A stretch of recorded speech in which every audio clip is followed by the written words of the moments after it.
साधकांसाठी निसर्गदत्त महाराज. संकलन दिनकर क्षीरसागर. सादरीकरण सुरेश रासपायली.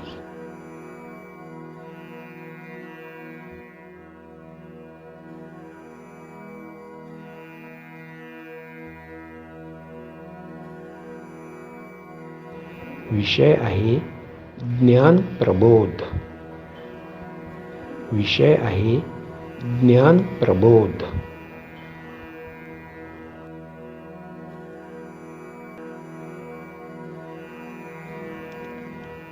तुमच्या सुखाच्या शोधामुळे तुम्ही दुःखी होता. तुमच्या सुखाच्या शोधामुळे तुम्ही दुःखी होता.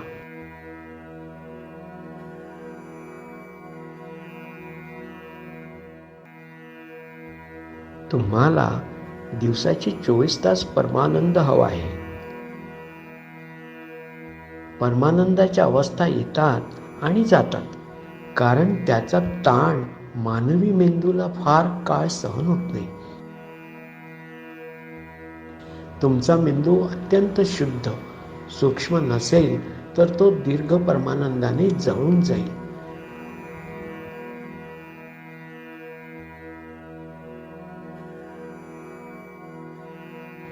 कशापासूनही दूर होणे ही मुक्तीची पहिली पायरी आहे. दूर व्हा आणि पहा. भौतिक घटना घडतच राहतील, पण स्वतःहून त्यांना महत्त्व नाही. आनंदी असणे, आनंदित करणे हा जीवनाचा छंद आहे.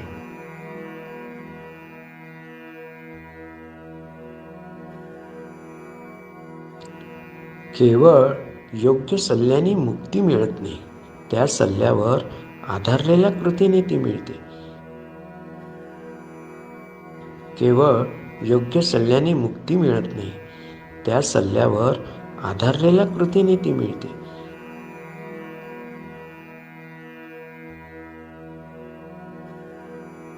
सुखदुःखे ही केवळ इंद्रियांची अस्वस्थता आहे. त्यांना समान माना, मग केवळ परमानंद असेल. सुखदुःखे ही केवळ इंद्रियांची अस्वस्थता आहे. त्यांना समान माना, मग केवळ परमानंद असेल.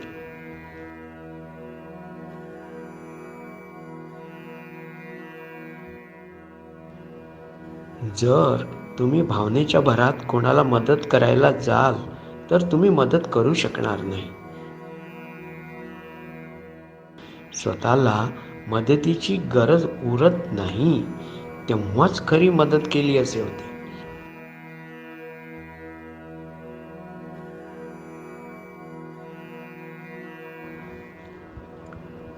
मनुष्याच्या पंचकोशात्मक देहात अत्यंत कल्पनातीत अशा अव्यक्त शक्ती वसत असतात. मनुष्याच्या पंचकोशात्मक देहात अत्यंत कल्पनातीत अशा अव्यक्त शक्ती वसत असतात. मनुष्यामध्ये अखिल विश्व प्रतिबिंबित झाले आहे. मनुष्यामध्ये अखिल विश्व प्रतिबिंबित झाले आहे. एवढेच नव्हे तर विश्वाचे नियमन करणारी शक्ती आपला उपयोग होण्याची वाट पाहत आहे. अशा शक्तींचा उपयोग करण्याचा प्रसंग आल्याखेरीज ज्ञानी पुरुष त्यांचा उपयोग करण्यात उत्सुक नसतो. काही शक्ती खास शिक्षणाने वाढवता येतात. जो मनुष्य आपल्या योग शक्तीचे प्रदर्शन करतो तो बद्धच असतो.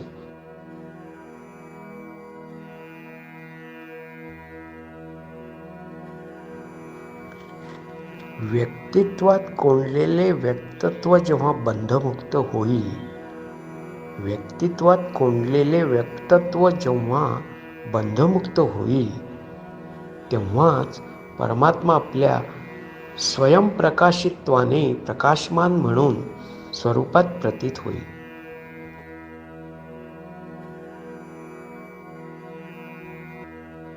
जोपर्यंत जे होते जाते ते सर्व अंतर्यामातूनच होते आणि ज्या जगात तुम्ही राहता ते बाहेरून तुमच्यावर कोणीच लादलेले नसून तुमच्याच मनाचा तो खेळ आहे, अशी जोपर्यंत तुमची खात्री झाली नाही तोपर्यंत भयापासून मुक्ती नाही.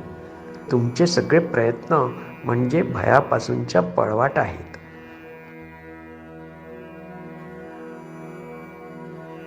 जोपर्यंत जे होते जाते ते सर्व अंतर्यामातूनच होते आणि ज्या जगात तुम्ही राहता ते बाहेरून तुमच्यावर कोणीच लादलेले नसून तुमच्याच मनाचा तो खेळ आहे, अशी जोपर्यंत तुमची खात्री झाली नाही तोपर्यंत भयापासून मुक्ती नाही.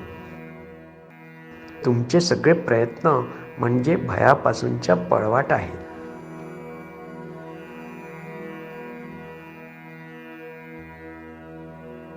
सर्व महत्त्वाकांक्षा मीला पोचण्यासाठीच असतात. म्हणून सर्व वैयक्तिक महत्त्वाकांक्षा सोडून द्या. सर्व महत्त्वाकांक्षा मीला पोचण्यासाठीच असतात. म्हणून सर्व वैयक्तिक महत्त्वाकांक्षा सोडून द्या.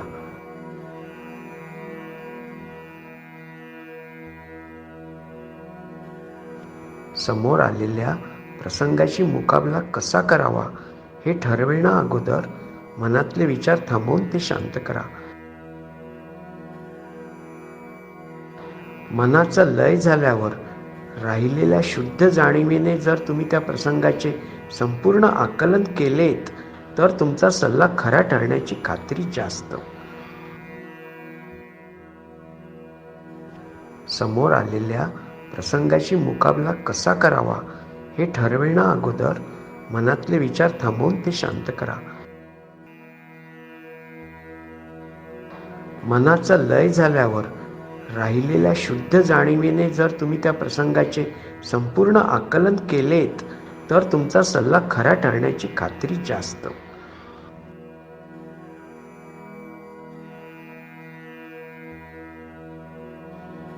ज्यांच्या ठिकाणी सर्वाभोवती समभाव आढळत नाही त्यांना सत्याचा स्पर्श झालेला नाही असे ओळखावे. ज्यांच्या ठिकाणी सर्वाभोवती समभाव आढळत नाही त्यांना सत्याचा स्पर्श झालेला नाही असे ओळखावे.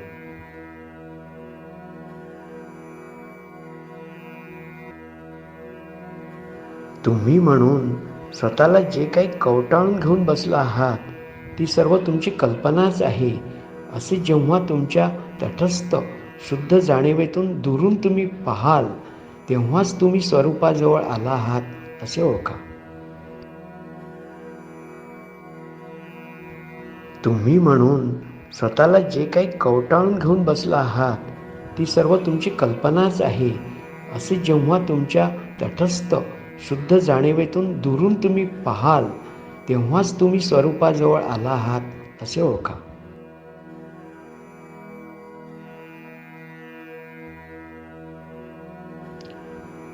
तुमच्या स्वतःच्याच ठिकाणी असलेले स्वयंप्रज्ञ ज्ञान मिळवण्यासाठी भौतिक ज्ञानाचा तुम्हाला उपयोग होणार नाही.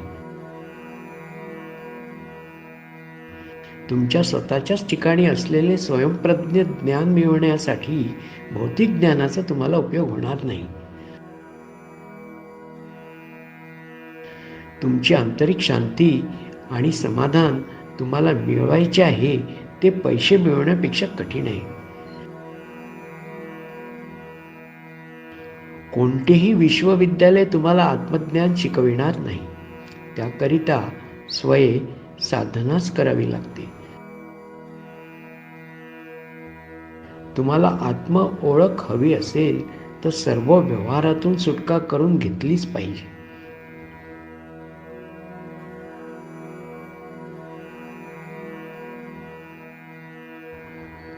स्वरूप ज्ञान प्राप्ती ही काही बाहेरून मिळवलेली प्राप्ती नाही. मूळच्याच असलेल्या वस्तुस्थितीचे ज्ञान एवढेच तिचे स्वरूप असते. स्वरूप ज्ञान प्राप्ती ही काही बाहेरून मिळवलेली प्राप्ती नाही. मूळच्याच असलेल्या वस्तुस्थितीचे ज्ञान एवढेच तिचे स्वरूप असते.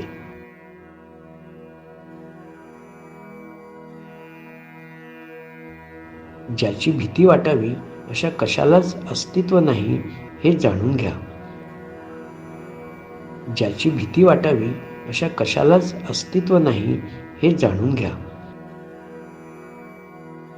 निर्भयतेपासून प्रथम सुरुवात करा. निर्भयता हे परमेश्वराचे द्वार आहे.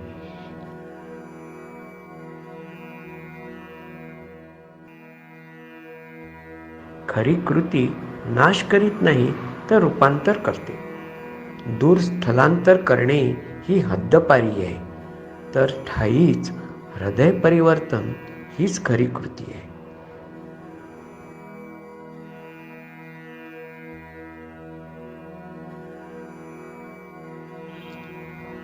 कशालाच अस्तित्व नसते याचे ज्ञान होणे हेच सत्य ज्ञान आहे. कशालाच अस्तित्व नसते याचे ज्ञान होणे हेच सत्य ज्ञान आहे.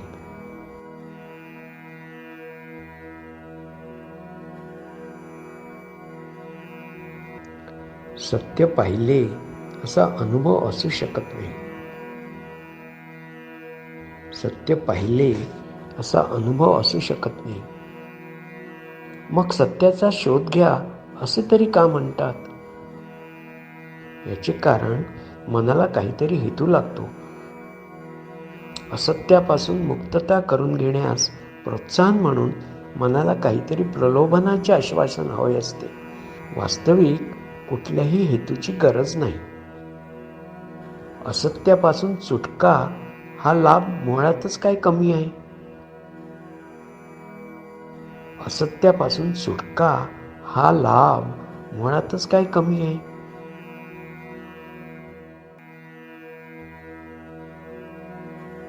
मी आहे या जाणीवेपासून मुक्तता म्हणजे अमरत्व. मी आहे या जाणीवेपासून मुक्तता म्हणजे अमरत्व. देह असतानाही मनाचा मृत्यू म्हणजे ज्ञानाचा जन्म. अमरत्वासाठी मृत्यूची किंमत द्यावी लागते. अमरत्वासाठी मृत्यूची किंमत द्यावी लागते. सर्व सांडून राहण्याची तयारी असली तरच आध्यात्मिक परिपक्वता येते.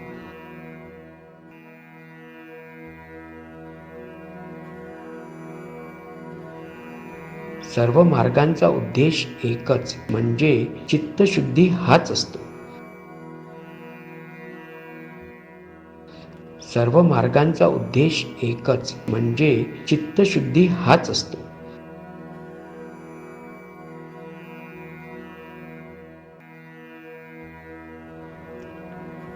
सत्य थेट असते, त्याला कशाचीही मध्यस्थी लागत नाही. त्याच्याशी कशाच्याही मधून संपर्क साधता येत नाही. सत्याचा अनुभव नसतो. सत्याचा अनुभव नसतो. अखिल अस्तित्व हाच सत्याचा पुरावा. तुम्हाला सत्यच जाणून घ्यायचे असेल तर समाधीच्या अवस्थेतून जाणे भाग आहे.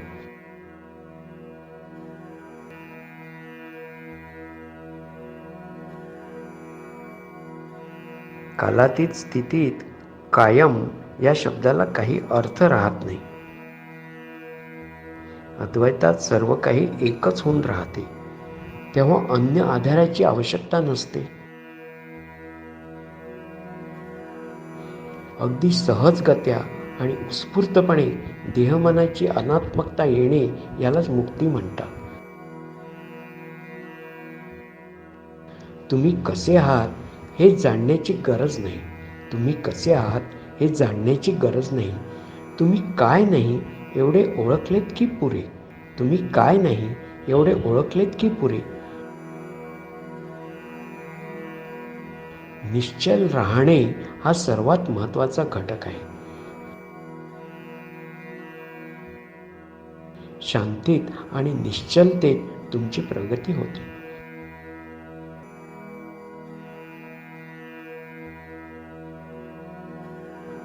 जेव्हा तुम्ही स्वतःला देहरूप मानता तेव्हा जग तुम्हाला जड वस्तूंनी भरलेले दिसते. आपण जाणीवेचे केंद्र आहो असे तुम्ही जाणता तेव्हा जगात तुम्हाला व्यापक जाणीव दिसते.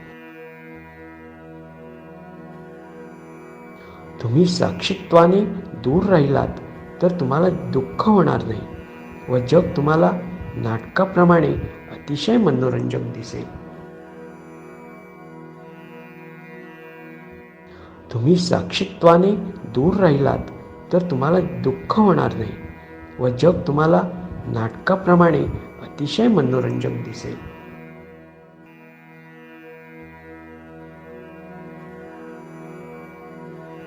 मी आणि माझे यापासून आसक्ती निर्माण होते. मी आणि माझे यापासून आसक्ती निर्माण होते.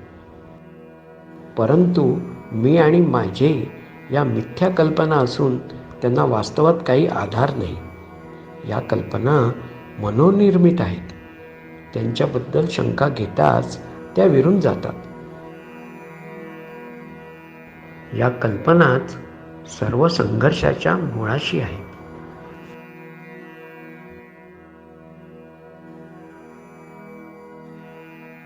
अज्ञान आणि ज्ञान या मनाच्या अवस्था आहेत असे जो जाणतो तो सत्य स्वरूप आहे. अज्ञान आणि ज्ञान या मनाच्या अवस्था आहेत असे जो जाणतो तो सत्य स्वरूप आहे.